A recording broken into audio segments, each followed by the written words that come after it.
कर्मातीत अवस्था का क्या अर्थ है? कर्म अतीत,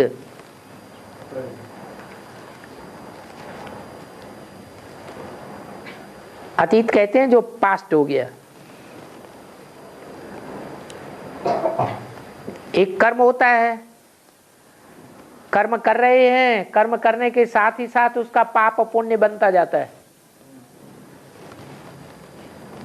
एक ऐसी भी योग की स्टेज है कि कर्म करते हैं कर्म इंद्रियों से, लेकिन उसका पाप पुण्य अतीत हो जाता है, पास्ट में चला जाता है। वर्तमान में उसका कोई असर नहीं और भविष्य में भी उसका कोई फल नहीं आने वाला। उसको कहते हैं कर्मातीत। अकर्म, कर्म किया किया न किया।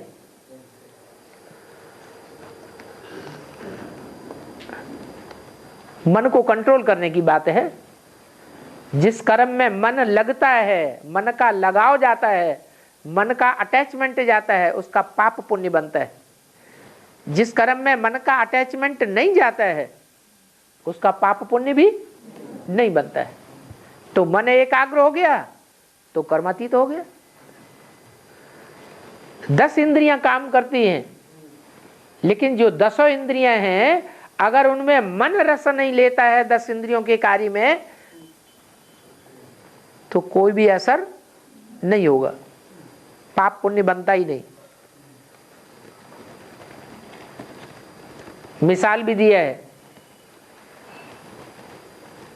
महबूब अपनी महबूबा की याद में जा रहा है कारखाने में, रास्ते में ढेर के ढेर लोग निकल जाते हैं नजरों की सामने से। उसे पूछा जाता है तुमने किस किस को देखा? वो कहता किसी को नहीं देखा।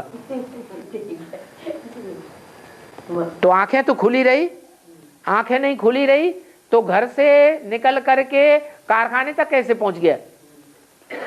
आंखें भी खुली रही, टांगें भी चलती रही, कर्मेंद्रियों ने काम तो किया ना। फिर उसे याद क्यों नहीं है कि किसको किसको देखा? क्योंकि मन दूसरी तरफ लगा हुआ था। तो सारा मन का खेल है।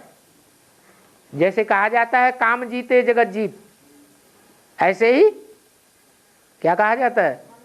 मन जीते जगत जीत।